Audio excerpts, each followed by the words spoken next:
नमस्कार सांग मैंने ओडियाणी हांडीशाला रे आपण समस्त को बहुत सारा स्वागत। चलतु आज बनैबा गोटे गाँव में बनूथिबा देसी खाइबा देसी रोसई। तो मु कौन बनाऊँचे सेटा आपण वीडियो देखले ही जानी पारिबे। चलतु वीडियो स्टार्ट करिबे, जमा भी स्किप करिवेनी ताले जानी पारिबेनी जे मु कोनटा बनाऊँचे।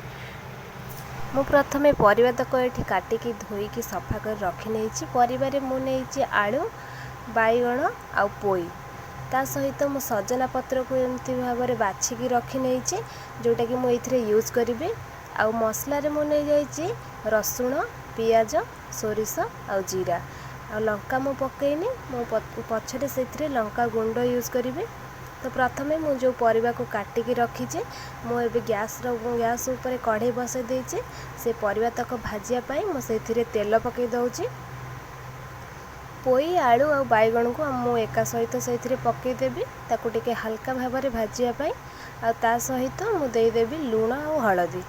लुण हलदी दे सारा पर ताकू किछि समय घोड़े नेबी जोटा कि से टिके संतुड़ी हो। यही रोसई हूँ एकदम गाँवली रोसई। गाँव रे या खाया समस्ते बहुत भल पाती।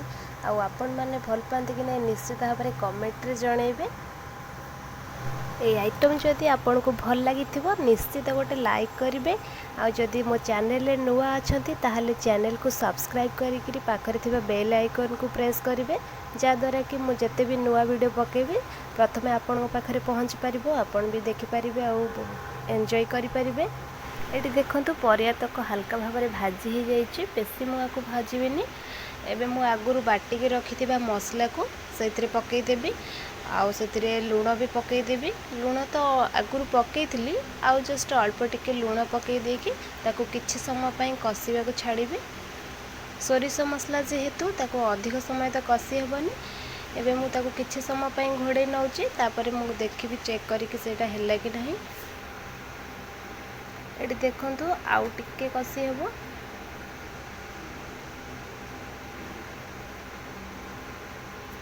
एमती 2 मिनिट करला परे मुझे गोटे गिना पानी की देदेवी। बेसी पानी दबानी कारण यहाँ तो अधिक झोल रही। बस गोटे सुखिला तरकारी हम जी पानी रे आलू आ पोईटा सीझिबो बस सेतिकी ही पानी दबा से बर्तमान पानी दे सारा पर गोटे ढाकणा साहाय्य आम घोड़े नबा किछि समय पाई।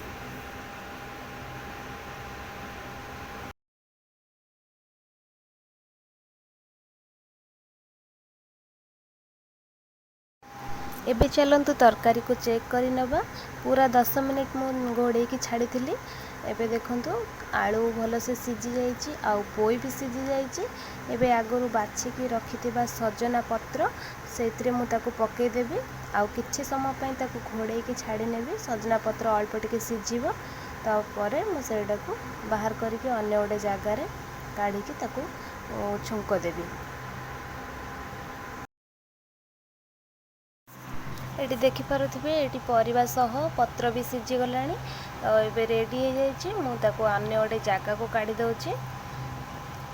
बस से सेम कढ़ई की मुझे गैस उपर बसई दौची। तादरे पकई देइछि किछि तेल गरम हो गला पर फुटण पकई दौची। लंका भी पकई देइछि आगुरु। आ ता सहित पियाज को गोटे चुना चुना करी काटिकी रखी ताकू भी पकई देकी भल से मुझे पियाज को भाजी दौची। पियाज भल से भाजी गला पर से जो तरकारी मु रखी तरकारी को मुझे ढाली दौची। आउ किछि समय ताकू घोड़े की रखीदबा। एबे प्रस्तुत हो गला आमर गाँव देसी खाइबा पोई आ सजना पत्र तरकारी।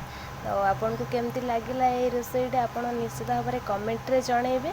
आगुरी भी कही जदि भल लगुच निश्चित लाइक टे करेंगे। आम मैंने तो गाँव में सब एमती बनईकी खाई था। आपण मैंने खाऊँ कि ना निश्चित भाव में जनइबे। ताले आसन देखा आज लंच थाली रे मु कौन बनई। मु बनई गोटे उषुना भात, ता सहित बनई मुग डाली, आउ बनई सजना पत्र आउ पोई आलू बैगण पकई गोटे तरकारी, ता सहित सजना छुई आलूर मसला देकी गोटे बेसर बनई आउ आंब। आपन को ये ओडिया घर लंच थालीटा केमती लागिला निश्चित भाव में जनइबे।